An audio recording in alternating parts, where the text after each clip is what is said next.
comenzamos. Hola a todos, ¿qué tal estáis? Bienvenidos a nuestra cuarta y última videoconferencia del curso. La verdad, estas semanas han pasado muy rápido, ya estamos en la recta final. Y antes de comenzar, la sección de avisos. Ya todos tenéis la nota de la actividad 2. Recordar que el lunes se entrega el trabajo final, que también es en grupo. Y ese día habrá una sesión abierta de preguntas y respuestas. Así es que si tenéis cualquier duda y os podéis conectar, con todo gusto estaré para contestar vuestras preguntas. Y pues si no tenéis dudas o comentarios de lo que hemos visto hasta ahora, entramos en materia con la videoconferencia de hoy.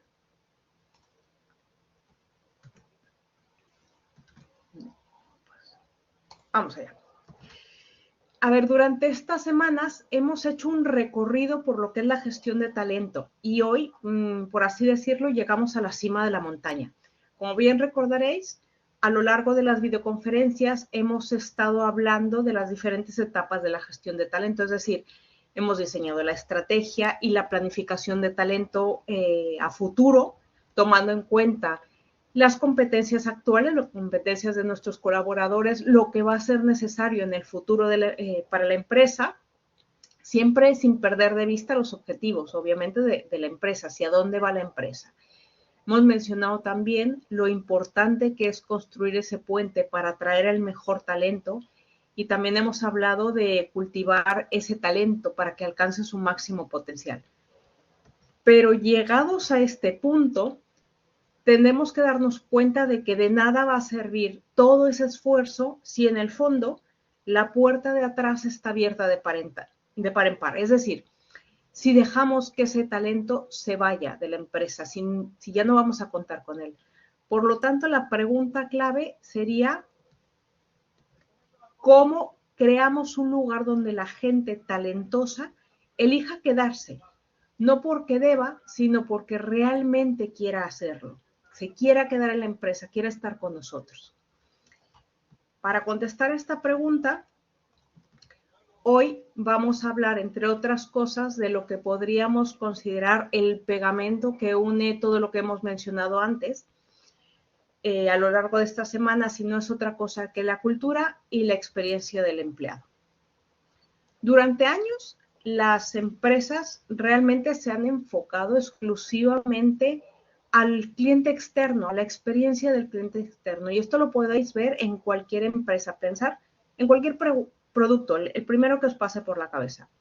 Pensar todas las diferentes estrategias que la empresa ha desarrollado enfocadas precisamente al cliente externo con el fin de asegurarse que cada punto de contacto pues sea fluido, agradable y memorable. Un ejemplo muy sencillo, Apple. ¿Qué sucede en esta empresa? Para comenzar, los puntos de contacto, es decir, la web, la app, son limpias, son intuitivas, permite comprar productos fácilmente.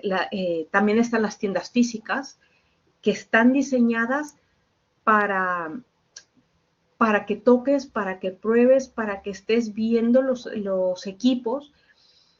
Los empleados no te presionan para comprar, sino que te van asesorando, te dejan estar ahí viendo todos los productos. Como digo, es algo muy táctil, estar viendo todas sus funciones.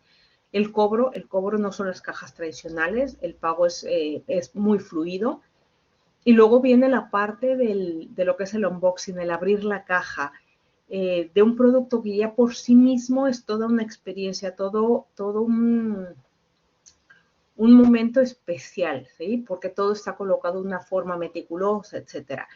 Y luego la parte de soporte de cliente, es decir, la asistencia técnica que puede ser en línea o puede ser los Genius Bar, dependiendo del país en el que nos encontramos y en donde hacen que el cliente se sienta escuchado, que lo están ayudando, que no se sienta juzgado, que no se sienta mal. O sea, es una ayuda en todos los sentidos. Pues bien, como podemos ver en este ejemplo, la experiencia del cliente externo está muy cuidada, muy organizada. Pero ¿qué pasa con el cliente interno en las empresas? Las organizaciones, las empresas que son inteligentes, se han dado cuenta de que tienen que ofrecer una buena experiencia al cliente interno. Es decir, para que el cliente externo tenga una buena experiencia, tienen que empezar por el cliente interno. Porque es algo muy sencillo. Pensemos esto, que si yo tengo empleados felices y comprometidos, ellos se van a encargar de que los clientes estén felices, sean leales, ¿sí? Es por eso que tenemos que preocuparnos de nuestros colaboradores.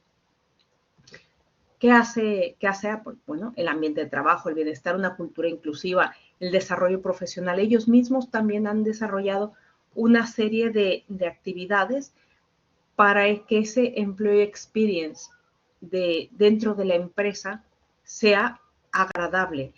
Se preocupan de ese cliente interno y obviamente el cliente interno está a gusto y ofrecerá un buen servicio al cliente externo.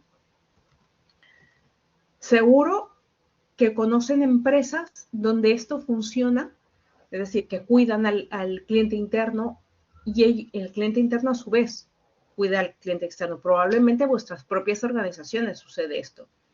Y seguro también conocéis casos que son todo lo contrario, que no se cuida al cliente interno. Con lo cual hay una experiencia hacia el cliente externo que no es muy buena. En algunas ocasiones sí lo es, pero ya es por condición de ese empleado en particular. Pero en términos generales, no es porque haya un compromiso de los empleados y que se sientan felices o comprometidos, simple y sencillamente porque están desarrollando su trabajo. Alguno lo hace de manera excepcional y otros lo hacen lo justo. Dicen por ahí, ellos hacen como que me pagan, yo hago como que trabajo, ¿sí? Entonces, las empresas, como decía, las empresas que realmente se han preocupado del cliente interno saben que esto conlleva beneficios en el cliente externo, es decir, al final en beneficios, en ingresos para la empresa. ¿Qué es la experiencia del empleado? ¿Qué es la Employee Experience? Como ya lo mencioné en el webcast, la Employee Experience es la suma de todo lo que experimenta el empleado en su relación con la empresa.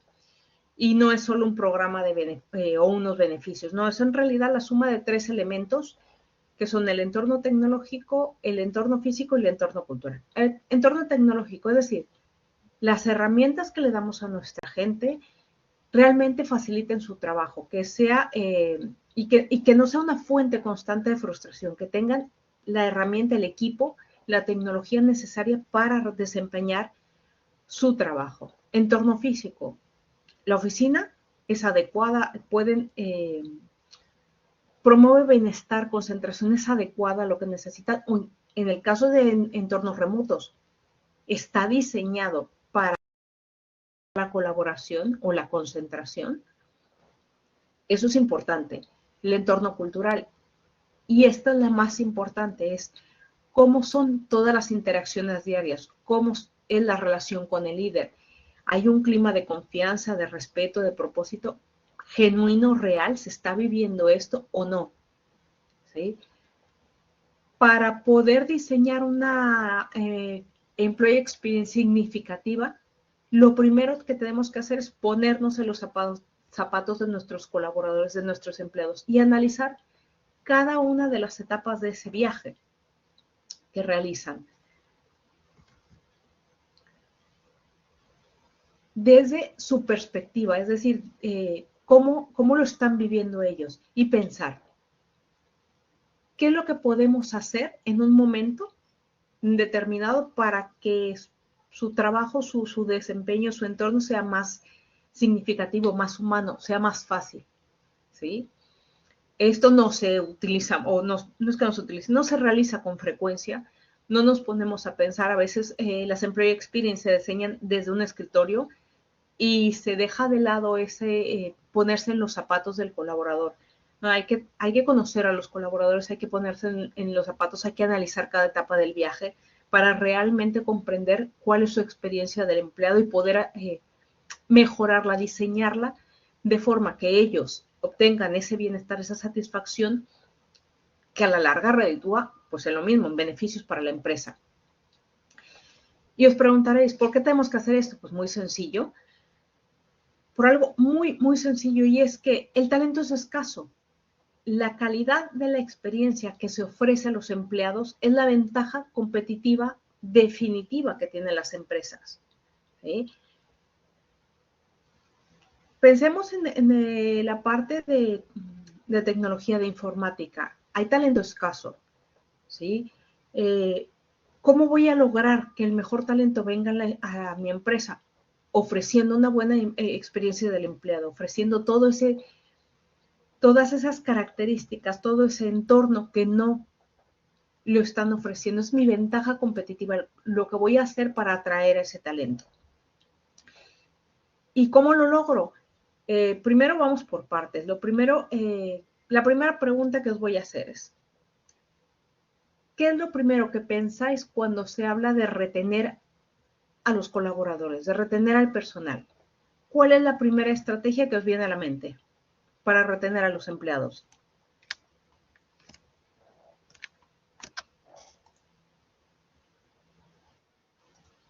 Beneficio, subir el salario, compensación, aumento de salario, generalmente aumento de sueldo, efectivamente.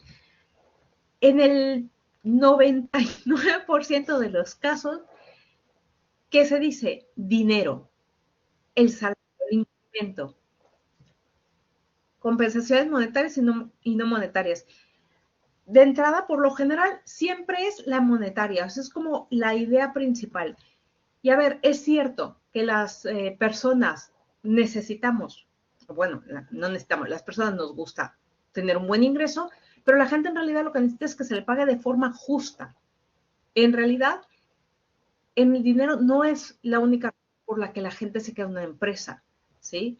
Y, José Iván, el plan de desarrollo profesional, efectivamente, el dinero no es la razón por la cual la gente se queda en la empresa. Y todas aquellas empresas o directivos que piensan que el dinero es la respuesta, están perdiéndose la otra parte de la ecuación y una parte muy importante, porque hay muchos otros elementos, además del monetario, que afectan la retención del talento. Es que las nuevas generaciones han cambiado mucho, efectivamente, José Iván. Las nuevas generaciones, a ver, partamos del hecho de que estamos dando salarios adecuados, que los salarios son correctos. Pero gente de las nuevas generaciones, por más dinero que tú les estés ofreciendo, si no encuentran todo el resto de compensaciones, algo un proyecto que les atraiga, un entorno donde se sientan reconocidos, recompensados, no se van a quedar por más dinero que les estés ofreciendo.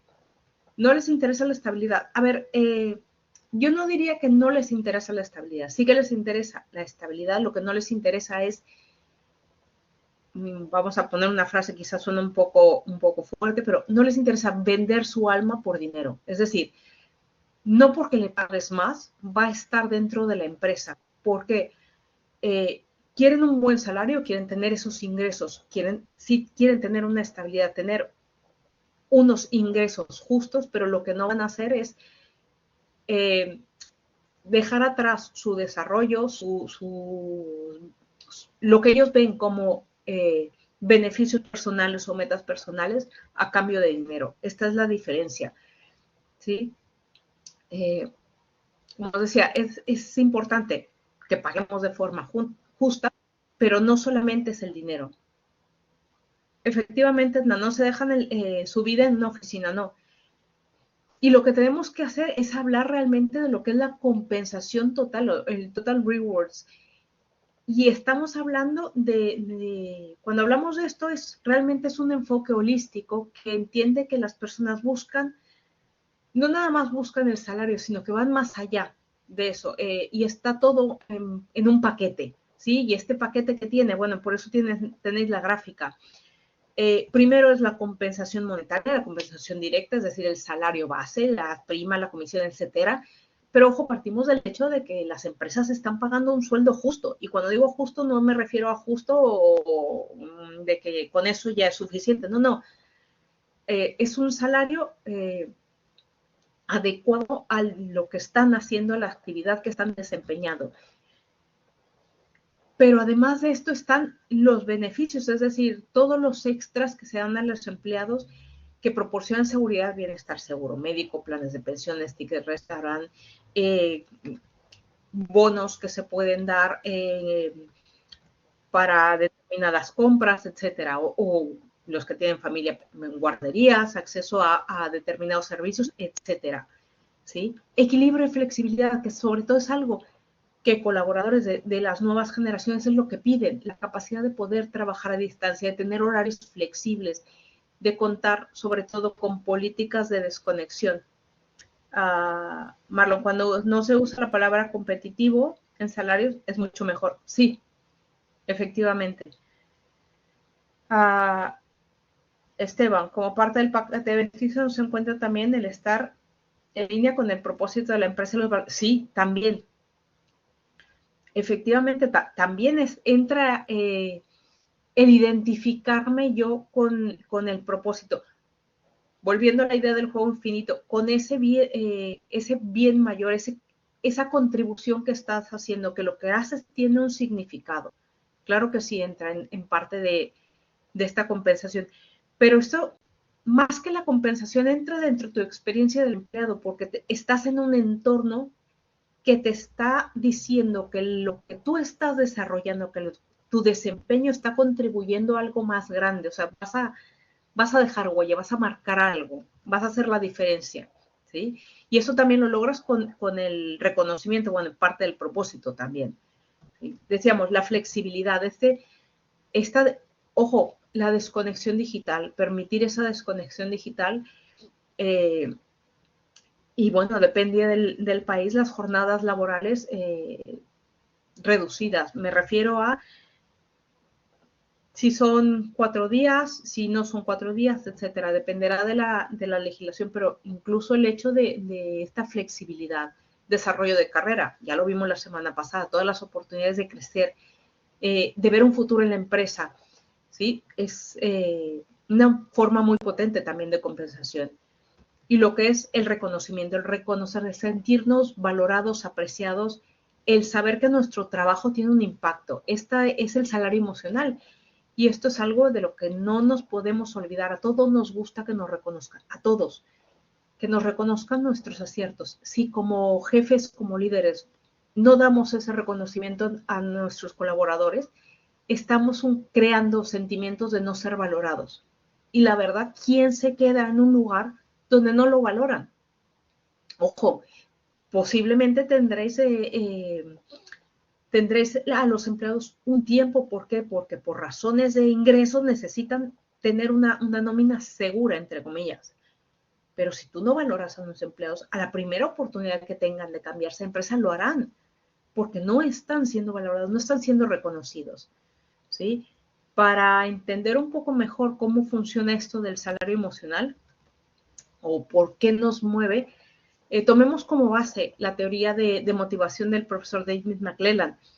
David McClelland, a ver, la teoría no es nueva, es de los 70s, ¿sí? Él lo que nos dice es que las personas nos movemos por una combinación de 3 necesidades, que es la necesidad de logro, la necesidad de poder y la necesidad de filiación.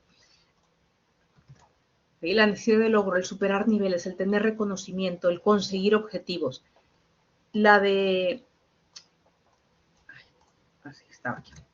La de poder, el influir en otros, ese dejar huella. Filiación, pertenecer a un grupo, el no estar aislado, el de relacionarnos con otras personas. Ojo, las necesidades van cambiando, ¿no? Nuestras necesidades incluso van cambiando con el tiempo y van cambiando también en general, en entorno global o en nuestra comunidad, de acuerdo al tiempo y circunstancias. Por ejemplo, la década de los 90, en términos generales, estuvo muy marcada por una necesidad de logro.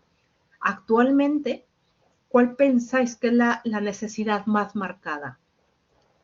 ¿La de logro, la de poder, la de afiliación?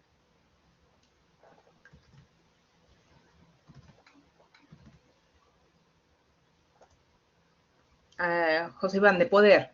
Natalia, de afiliación. A ver, en realidad, justo después del logro.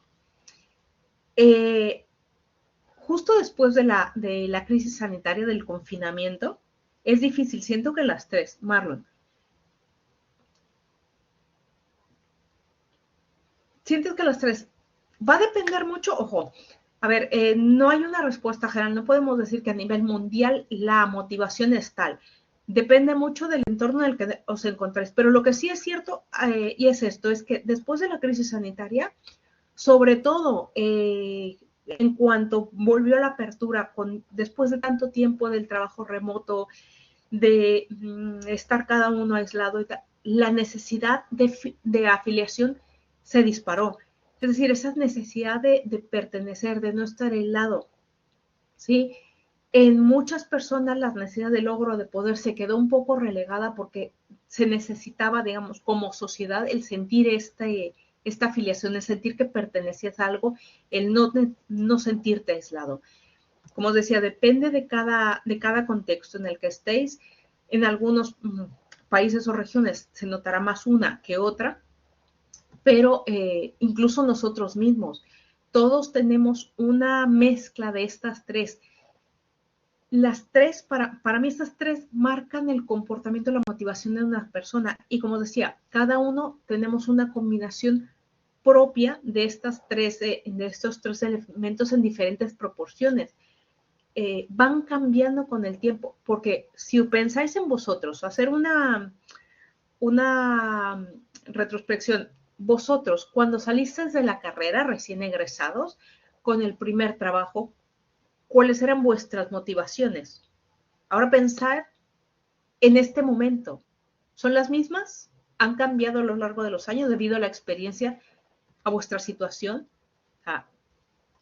En términos generales, Paula, han cambiado. Es que evolucionamos, cambiamos en las circunstancias, el tiempo, las condiciones en el local donde estás, etcétera, todo va cambiando, ¿sí?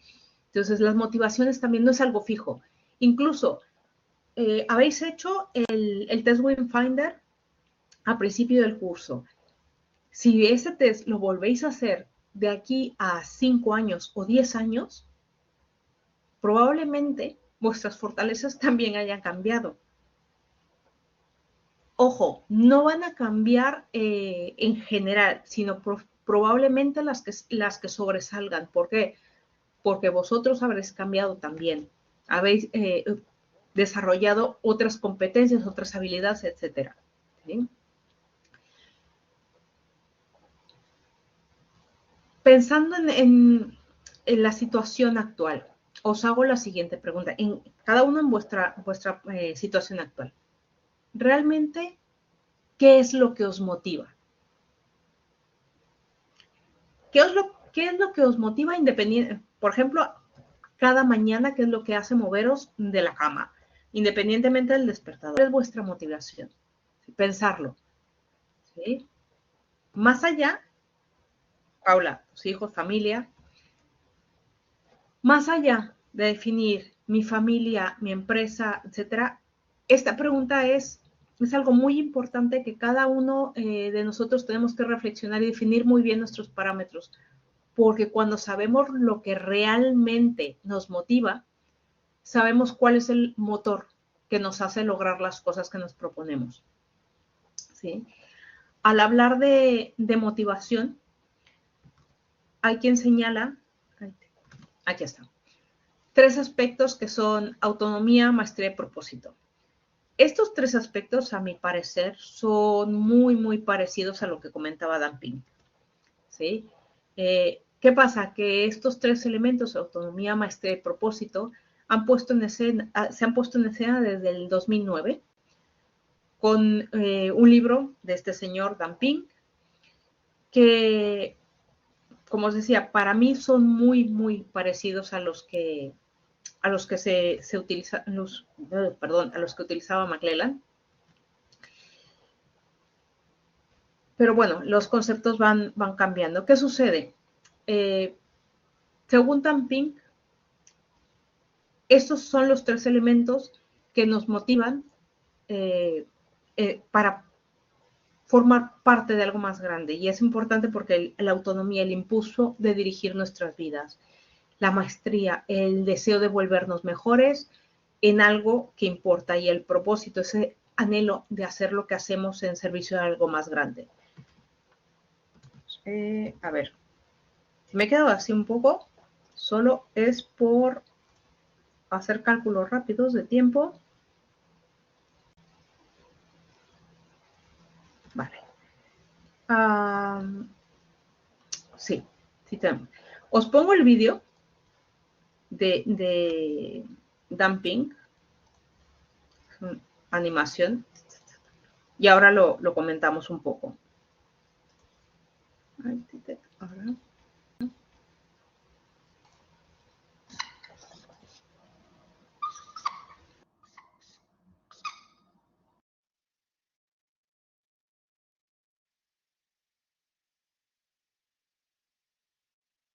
Our motivations are unbelievably interesting. I mean, I find I've been working on this for a few years, and I just find the topic still so amazingly engaging and interesting. So I want to tell you about that.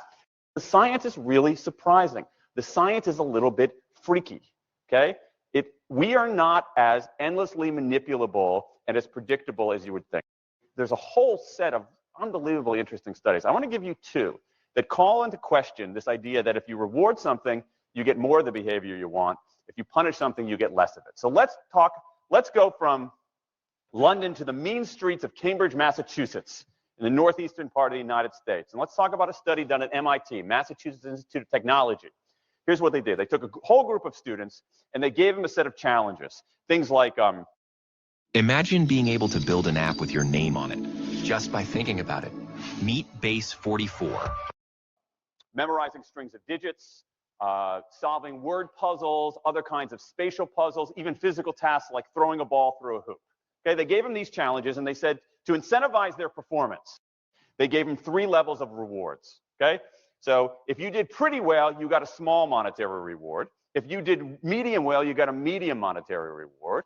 And if you did really well, if you were one of the top performers, you got a large cash prize. Okay. We've seen this movie before. This is essentially a typical motivation scheme within organizations, right?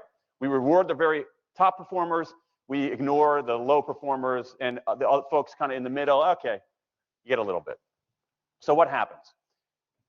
They do the test, they have these incentives. Here's what they found out. 1, as long as the task involved only mechanical skill, bonuses worked as they would be expected. The higher the pay, the better their performance. Okay, that makes sense. But here's what happens. But once the task called for even rudimentary cognitive skill, a larger reward led to poorer performance. Now, this is strange, right? A larger reward led to poorer performance. How can that possibly be? Now, what's interesting about this is that these folks here who did this are all economists, 2 at MIT, 1 at the University of Chicago, 1 at Carnegie Mellon, okay, the top tier of the economics profession.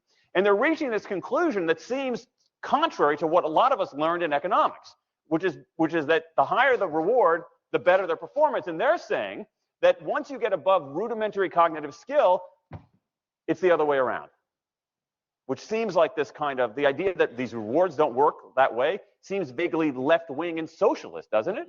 It's kind of this kind of weird socialist conspiracy. For those of you who have those conspiracy theories, I want to point out the notoriously left-wing socialist group that financed the research, the Federal Reserve Bank. So this is the mainstream of the mainstream coming to a conclusion that's quite surprising, seems to defy the laws of behavioral physics. So this is strange, a strange finding. So what do? They say, this is freaky. Let's go test it somewhere else. Maybe that $50 or $60 prize isn't sufficiently motivating for an MIT student, right? So let's go to a place where $50 is actually more significant relatively, right? So let's take the experiment. We're going to go to Madurai, India, rural India, where $50, $60, whatever the number was, is actually a significant sum of money. So they replicated the experiment in India roughly as follows. Small rewards, the equivalent of 2 weeks' salary. Small performance, low performance, 2 weeks' salary. Medium performance, about a month's salary. High performance, about 2 months' salary. Okay, so those are real good incentives. Okay, so you're going to get a different result here. Well, what happened, though, was that the people offered the medium reward did no better than the people offered the small reward. But this time around, the people offered the top reward, they did worst of all. Higher incentives led to worse performance. What's interesting about this is that it actually isn't all that anomalous. This has been replicated over and over and over again by psychologists, by some extent by sociologists, and by economists, over and over and over again. For simple, straightforward tasks, those kinds of incentives, if you do this, then you get that, they're great. For tasks that are algorithmic, set of rules where you have to just follow along and get a right answer, if-then rewards, carrots and sticks, outstanding. But when the task gets more complicated, when it requires some conceptual, creative thinking, those kinds of motivators demonstrably don't work. Futuro dueño de tienda online. Si las marcas que más venden ya confiaron en este sistema para lanzar su tienda. In fact, money is a motivator at work, but in a slightly strange way. If you don't pay people enough, they won't be motivated. What's curious about, there's another paradox here, which is that the best use of money as a motivator is to pay people enough to take the issue of money off the table. Pay people enough so that they're not thinking about money and they're thinking about the work. Now, once you do that, it turns out there are three factors that the science shows lead to better performance, not to mention personal satisfaction. Autonomy, mastery, and purpose. Autonomy is our desire to be self-directed, to direct our own lives. Now, in many ways, traditional notions of management run afoul of that. Management is great if you want compliance, but if you want engagement, which is what we want in the workforce today as people are doing more complicated, sophisticated things, self-direction is better. Let me give you some examples of this, of almost radical forms of self-direction in the workplace that lead to good results. Let's start with this company right here, Atlassian, an Australian company. It's a software company, and they do something really cool. Once a quarter on a Thursday afternoon, they say to their developers, for the next 24 hours, you can work on anything you want. You can work on it the way you want. You can work on it with whomever you want. All we ask is that you show the results to the company at the end of those 24 hours in this fun kind of meeting, not a star chamber session, but this fun meeting with beer and cake and fun and other things like that. It turns out that that one day of pure undiluted autonomy has led to a whole array of fixes for existing software, a whole array of ideas for new products that otherwise had never emerged. One day. Now, this is not an if-then incentive. This is not the sort of thing that I would have done 3 years ago before I knew this research. I would have said, you want people to be creative and innovative? Give them a freaking innovation bonus. If you can do something cool, I'll give you $2,500. They're not doing this at all. They're essentially saying, you probably want to do something interesting. Let me just get out of your way. One day of autonomy produces things that had never emerged. Okay, let's talk about mastery. Mastery is our urge to get better at stuff. We like to get better at stuff. This is why people play musical instruments on the weekend. You got all these people who are acting in ways that seem irrational economically. They play musical instruments on weekends. Why? It's not going to get them a mate. It's not going to make them any money. Why are they doing it? Because it's fun, because you get better at it, and that's satisfying. Go back in time a little bit. I imagine this if I went to my first economics professor, a woman named Mary Alice Schulman, and I went to her in 1983 and said, Professor Schulman, can I talk to you after class for a moment? Yeah. I got this inkling. I got this idea for a business model. I just want to run it past you. Here's how it would work. You get a bunch of people around the world who are doing highly skilled work, but they're willing to do it for free and volunteer their time, 20, sometimes 30 hours a week. Okay, she's looking at you somewhat skeptically there. Oh, but I'm not done. And then what they create, they give it away rather than sell it. It's going to be huge. Durante el minuto que dura este vídeo, 40 niñas van a ser obligadas a casarse.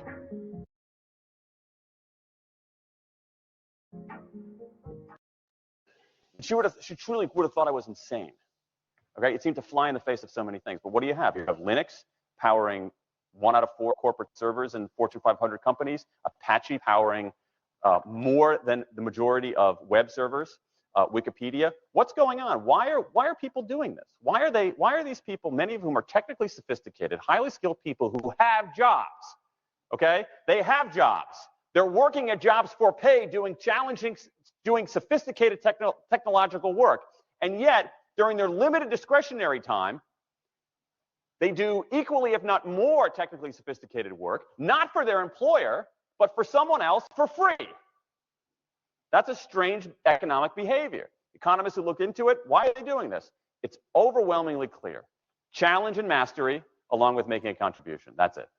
What you see more and more is a rise of what you might call the purpose motive, is that more and more organizations want to have some kind of transcendent purpose, partly because it makes coming to work better, partly because that's the way to get better talent. And what we're seeing now is, in some ways, when the profit motive becomes unmoored from the purpose motive, bad things happen. Bad things ethically sometimes, but also bad things just like not good stuff, like crappy products, like lame services, like uninspiring places to work. That when the profit motive is paramount, or when it becomes completely unhitched from the purpose motive, it's just, people don't do great things.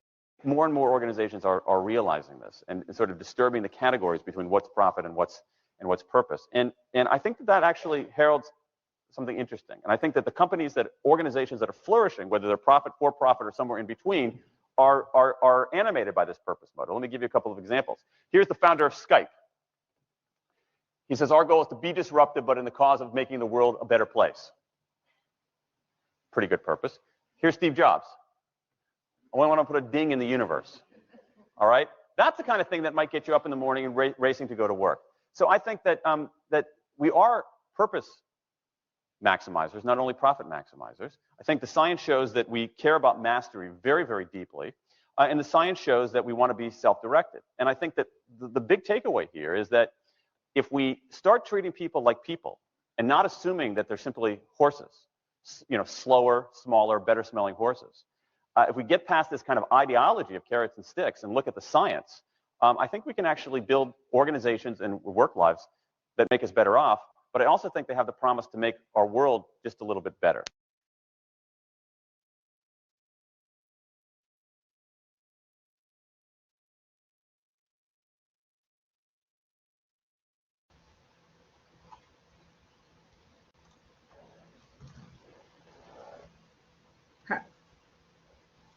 Autonomía, maestría y propósito. Al final de cuentas, si nosotros damos estas, sobre todo la empresa, da este propósito, se ve que lo que se hace se contribuye a algo más grande, la gente va a estar ahí. Como líderes, nuestro trabajo es identificar la combinación que impulsa a cada miembro de nuestro equipo. Buscan superar retos, quieren influir positivamente, es decir, quieren poder, quieren sentirse parte de una comunidad.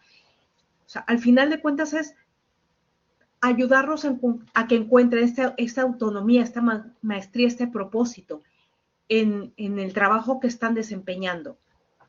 ¿Sí? Hay otro economista, Daniel Ariely, que añade otra idea también fascinante, y es el significado. Eso, él lo llama el efecto IKEA, es decir, que lo que estamos haciendo tiene un significado.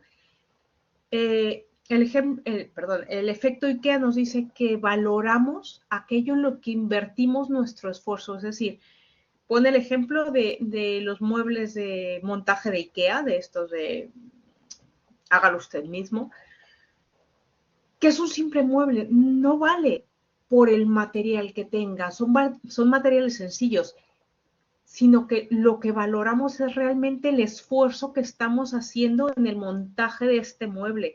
El esfuerzo contribuye a un resultado visible y ese trabajo adquiere un propósito que el dinero no puede comprar. Entonces, las empresas, los directivos, tenemos que proporcionar ese propósito a nuestros colaboradores. Otro ejemplo en este sentido, otro ejemplo del sentido que le damos a las cosas, no sé si sabéis la historia de las cajas para pasteles, la mezcla esta de pasteles que se venden en todos los países. La idea era, en un principio, solo había que añadir agua. Venía la mezcla completa. No había más que ponerle agua, mezclarlo y meterlo al horno. Y ya se tenía un pastel. ¿Qué pasa? Que esto no funcionó, pero no funcionó porque las personas no veían que se hiciese ningún esfuerzo para hacer el pastel. Entonces, ¿qué sucede? Se dieron cuenta de que esto no funcionaba, no porque el producto supiera mal, no, sabía bien. efectivamente, Marlon, creo que el producto estaba bien, o sea, la mezcla tenía buen sabor. El problema es que no había ningún esfuerzo. Entonces, ¿qué decidió la empresa? Pues sacamos la leche, sacamos los huevos, sacamos la mantequilla de la mezcla y hacemos que el consumidor lo ponga. Y entonces se vende. ¿Por qué? Porque la gente ve que está realizando un esfuerzo, que lo que está haciendo tiene un resultado, tiene un efecto, o sea, y se reconoce tu esfuerzo. Ojo, por eso es este ejemplo. Porque tú estás esforzándote, aunque tengas una mezcla ya preparada, que no tengas que estar midiendo harina, polvo de hornear, azúcar, no, ya tienes una mezcla. Pero el esfuerzo es poner la cantidad de huevo, la cantidad de leche, la cantidad de mantequilla, mezclarlo, meterlo al horno, ¿sí? Y te gusta que se reconozca este esfuerzo, ¿sí? Esas son esas sutiles diferencias que le damos nosotros, que da sentido a lo que hacemos, ¿sí? Y que deben tomarse en cuenta en la motivación. Como líderes, como jefes, tenemos que tomar en cuenta esto, o sea, el esfuerzo que están poniendo y reconocerlo. Os dejaré el enlace de la charla entera de Dan Ariely y también de Dan Pink, ¿sí? Sobre esto. Entonces, ¿qué tienen que hacer las empresas? ¿Sí? ¿O qué tenemos que hacer como jefes, como líderes? Primero, tenemos que entender qué es lo que valoran nuestros empleados y asegurarnos que la oferta total de la empresa sea atractiva, sea competitiva. Por lo tanto, volvemos a mencionar, es muy importante que conozcamos a nuestros colaboradores.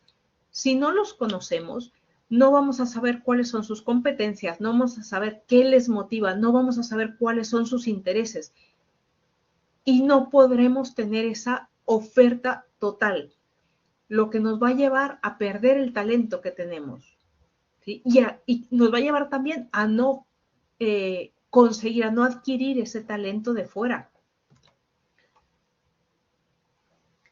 Y aquí quiero hacer un paréntesis para hablar de algo que durante décadas se ha pasado por alto, tanto por parte de directivos como de organizaciones. Y estoy hablando de algo muy importante y que no fue hasta después de la pandemia del 2020 cuando realmente se habló abiertamente de esto, y es la salud mental de nuestros colaboradores. Si podemos decir que algo bueno dejó la pandemia, fue el que se hablara de este tema, que este tema tuviera la relevancia que merece. Y es que no podemos separar al empleado de la persona, es decir, la gente viene al trabajo. Sí, Viviana, dime. Adelante.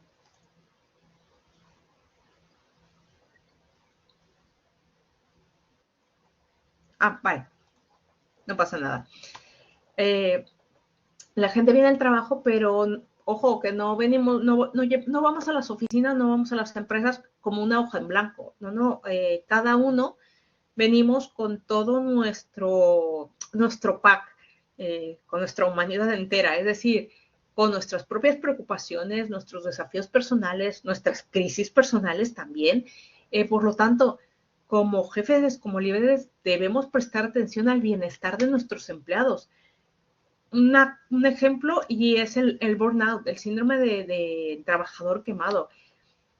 Esto es algo que ya la OMS lo ha reconocido como un fenómeno relacionado con el trabajo y que provoca problemas de salud física y mental, y que repercute obviamente en la productividad, en la creatividad y en la retención de colaboradores.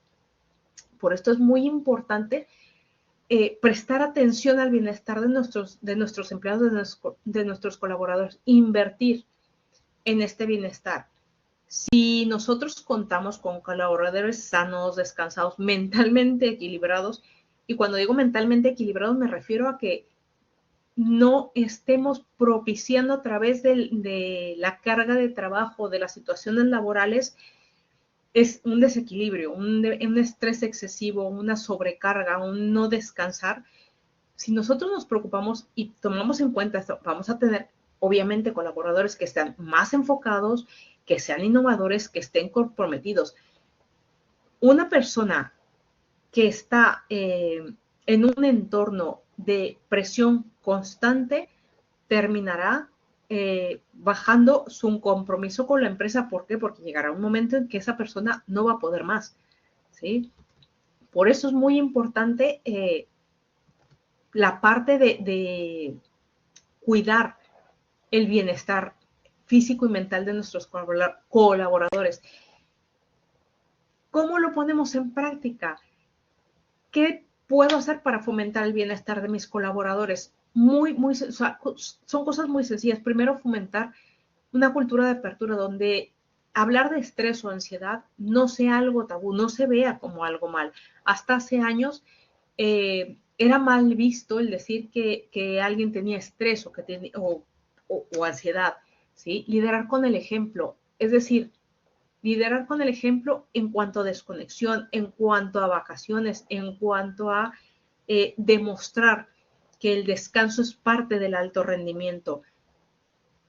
Cuesta mucho a veces como líderes o como jefes el decir voy a desconectar. ¿Por qué? Porque también hay presión, tenemos que tener unos resultados, hay fechas de entrega, los proyectos, las aperturas de nuevas oficinas o los contratos por firmar, etcétera. Pero tenemos que ser conscientes de también tener esa parte de descanso y cómo se relaciona con el rendimiento. Proporcionar recursos. Dependerá de las empresas. Obviamente, si estamos hablando de empresas muy grandes, pueden tener programas de ayuda, pueden tener talleres de gestión de estrés, sesiones de mindfulness, etcétera. Si estamos hablando de empresas pequeñas, los recursos serán diferentes, pero aún así propiciar esta ayuda, ¿sí? Estos recursos. También diseñar el trabajo de forma sostenible, es decir, revisar cargas de trabajo, promover pausas activas, asegurarnos de expectativas realistas. Ojo, esto pasa mucho. A veces alta dirección propone objetivos muy altos que no son realistas porque no están a pie de calle, porque no conocen la situación de un área geográfica indeterminada, etcétera. Os cuento,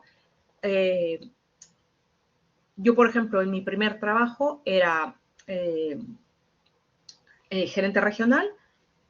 Teníamos que alcanzar unos niveles de venta trimestrales que no eran puestos en base a cómo estaba el mercado, sino eran puestos desde dirección general. Cada trimestre, si llegábamos a 10, el siguiente trimestre tenía que ser 12, no era 11, eran 12, al siguiente eran 14 y siempre se iban duplicando. ¿Qué pasa?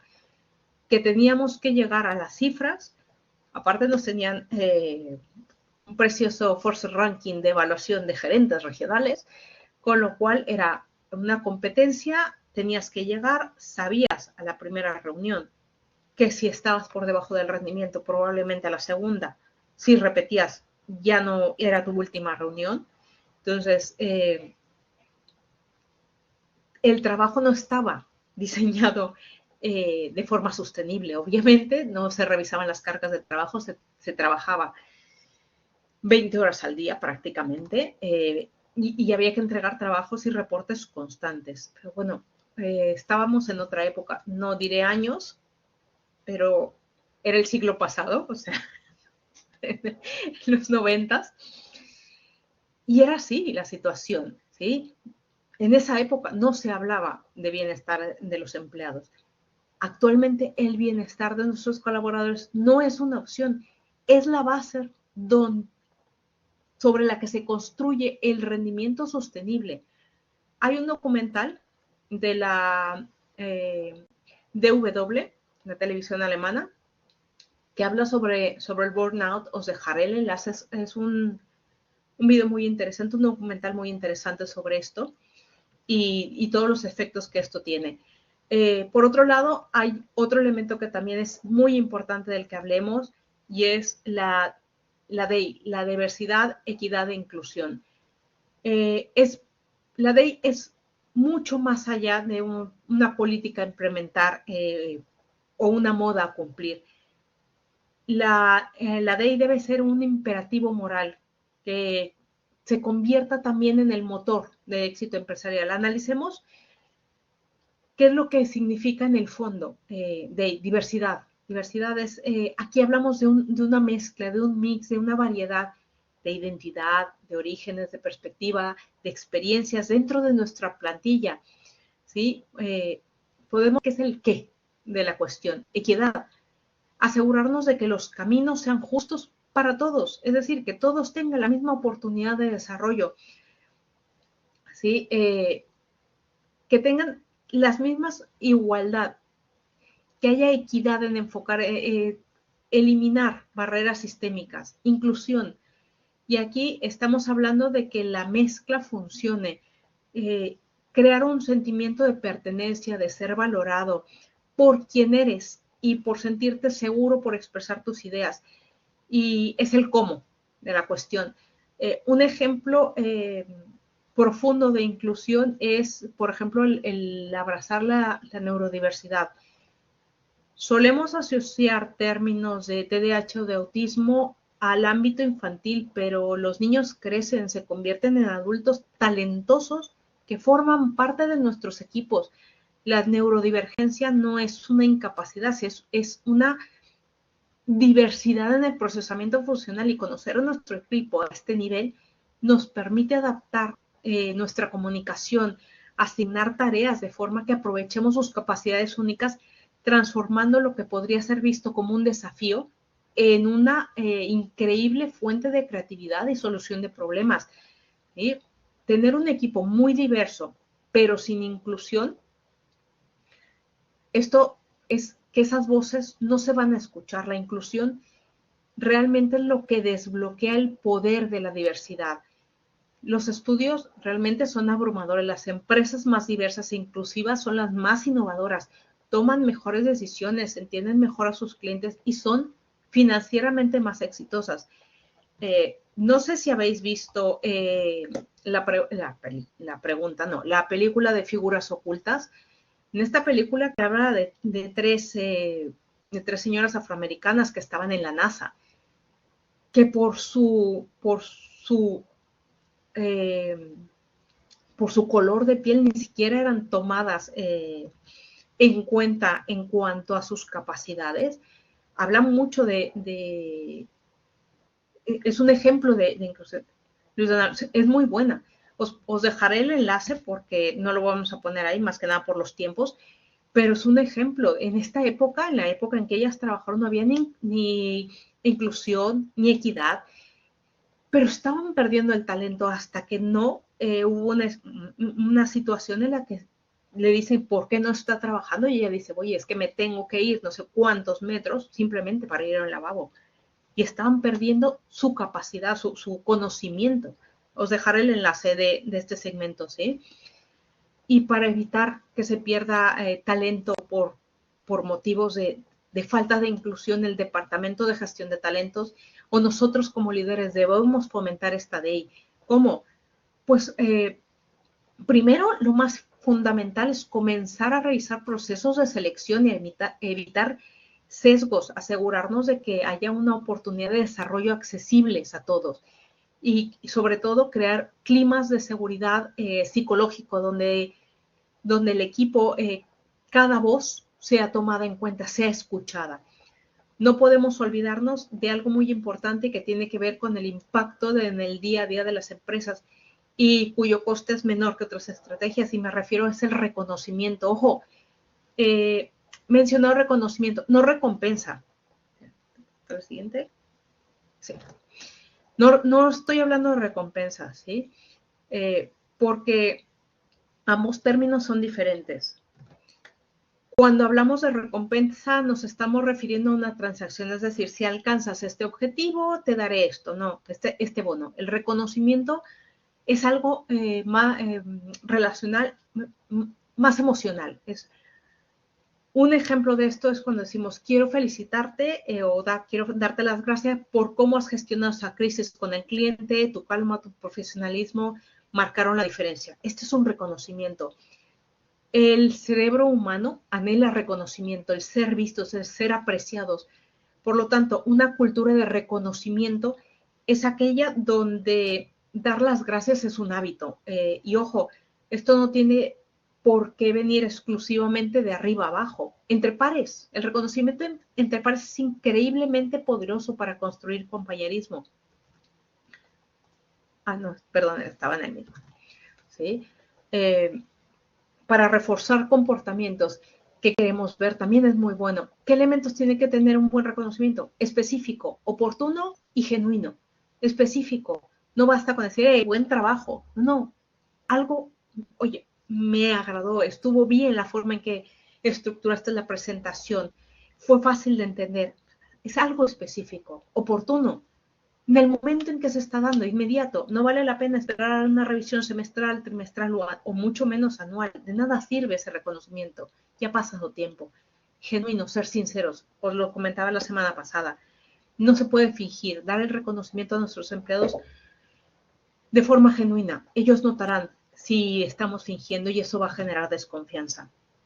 Si fomentamos esta cultura de reconocimiento, creamos un ciclo de positividad que va a elevar la moral, reforzamos la cultura y van a predecir de forma más fiable una alta retención. ¿Sí? Hasta aquí hemos hablado de crear un entorno donde la gente quiera quedarse, pero ¿estamos hablando de que estamos motivando a las personas?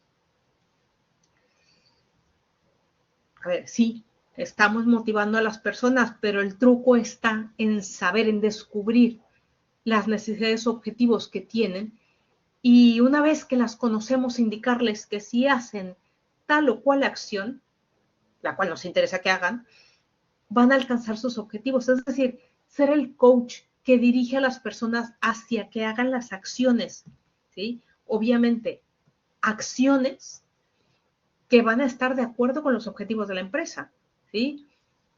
Es importante saber que si lo que estamos diciendo a nuestros empleados, a nuestros colaboradores, les convence, puede ser que lo hagan. Aquí está el libre albedrío. Sí, y podemos decir que los motivamos. Pero si os fijáis, estamos hablando de guiar a las personas. Entonces, ¿realmente los estamos motivando? ¿Creéis que realmente los motivamos así?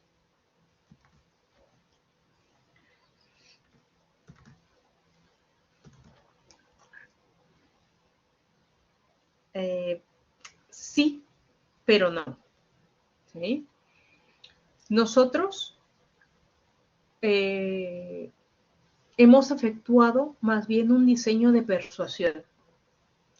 En realidad, el colaborador se automotiva a partir de lo que nosotros le señalamos, el camino que le señalamos, es decir, lo hemos guiado.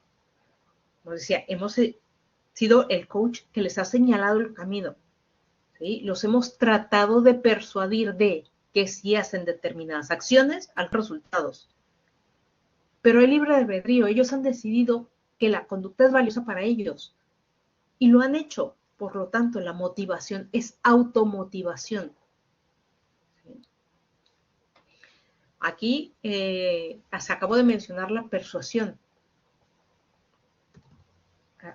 Antes de seguir, hago una pausa.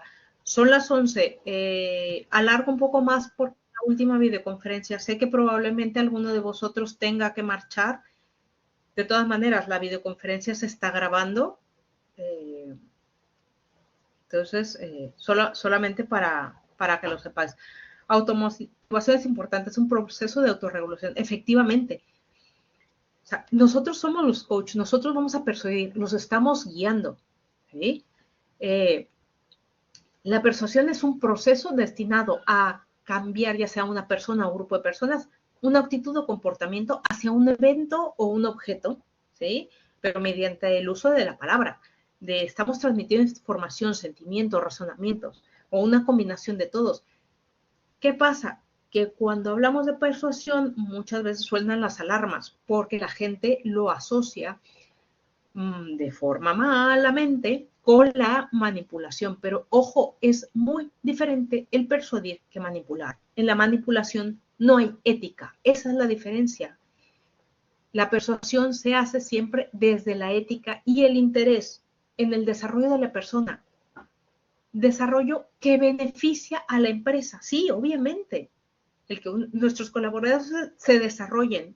Nosotros les estamos indicando el camino a seguir, pero ese desarrollo beneficia a la empresa. Sí, pero la manipulación se aprovecharía de la persona en beneficio de, en este caso, de la empresa. Y nosotros estamos hablando de persuadirlo. De acuerdo con el doctor Cialdini, hay 6 principios o 6 caminos que deberían ser hacia la persuasión, ¿sí? Que deberían ser empleados de forma ética. Aquí os digo, estos mismos caminos se pueden emplear de forma no ética y llegamos a la manipulación, pero estamos hablando de desde la ética, que es reciprocidad, escasez, autoridad, consistencia, gusto, agrado o consenso. Reciprocidad. Este es el ejemplo que más se vive en las empresas, es decir, ya no solo en las empresas, desde el nivel personal. Es cuando la persona se siente obligada a dar porque ya ha recibido algo. Ejemplo, muy sencillo. Vais con un compañero de trabajo, vais a la cafetería, pedís un café y vuestro compañero dice, no te preocupes, pago yo.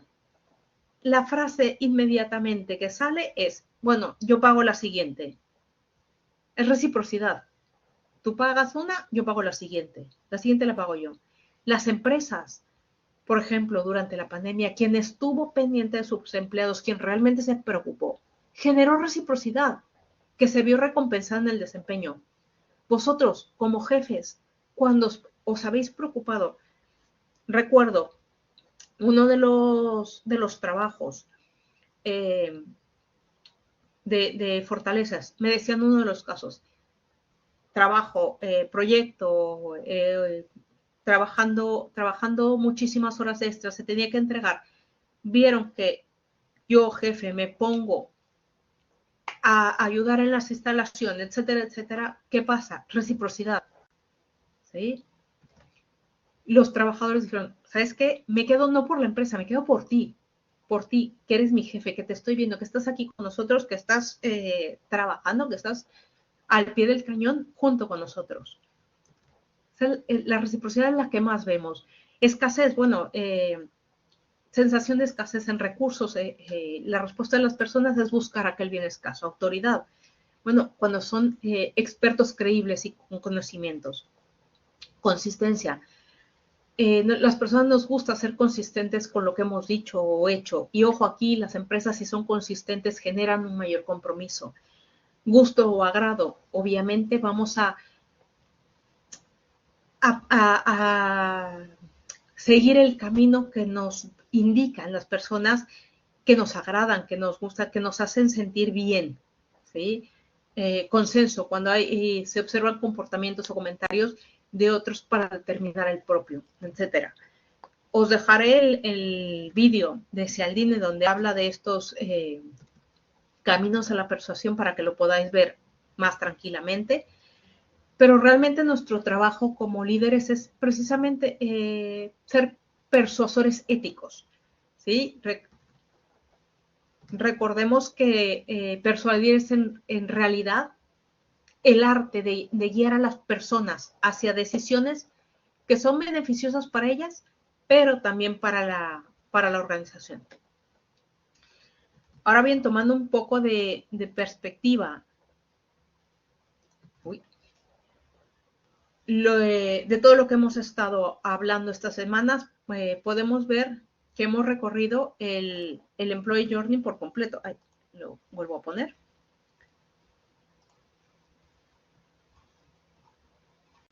¿Dónde está? Aquí.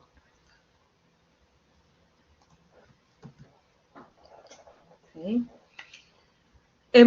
Durante la primera semana trazamos el mapa estratégico que nos ayudará a saber hacia dónde vamos, qué talentos necesitamos, Semana 2 construimos ese puente, hablamos de atraer a los talentos adecuados.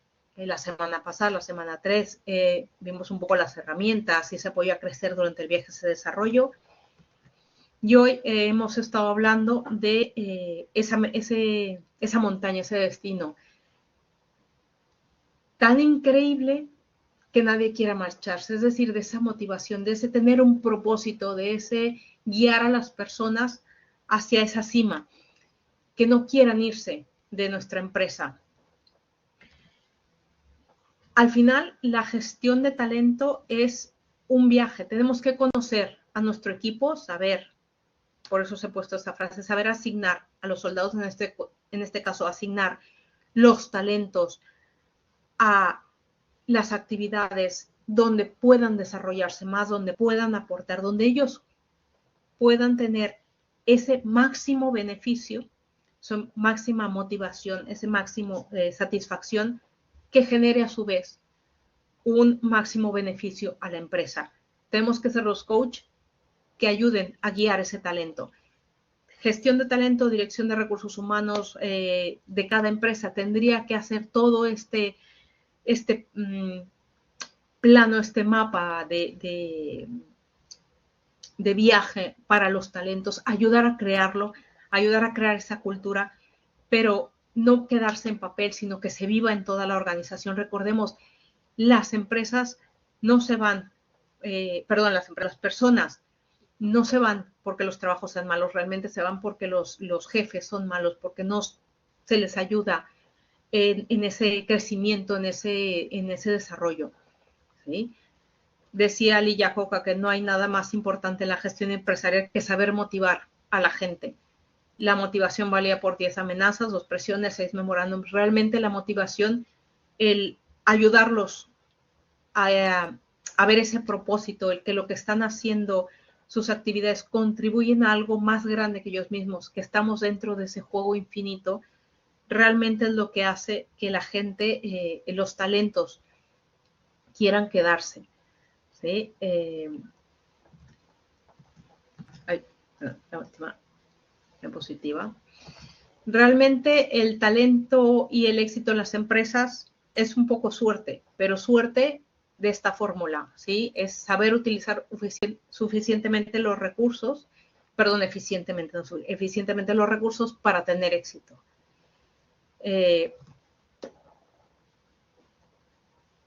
Espero que este curso os haya aportado no solo herramientas, sino sobre todo una convicción muy profunda de que la forma más segura y sostenible de alcanzar el éxito empresarial es a través de las personas.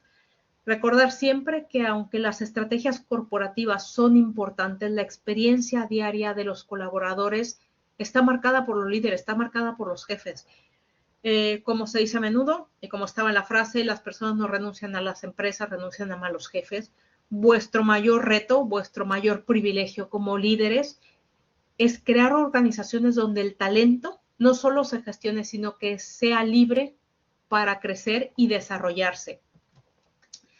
Hasta aquí, no sé si tengáis cualquier duda, comentario, que son las 11:12 minutos. Por mi parte, ha sido un gusto acompañaros durante estas 4 semanas y ahora os toca a vosotros liderar ese cambio. Espero haberos dado una buena visión de lo que es la gestión de talento. Y pues muchas gracias por vuestra atención, vuestro tiempo, mucha suerte, mucho éxito. Y bueno, si tenéis cualquier duda o comentario, aquí estamos. Como os decía, el lunes, sesión de preguntas, sesión abierta. Yo estaré online. Si alguien quiere conectarse, pues nos vemos el lunes. Muchas cosas para reflexionar, sí. Sobre todo, recordar, somos personas todos y hay que conocer a nuestros colaboradores. Gracias a vosotros. Pasar buenas tardes o buenas noches, depende de donde estéis.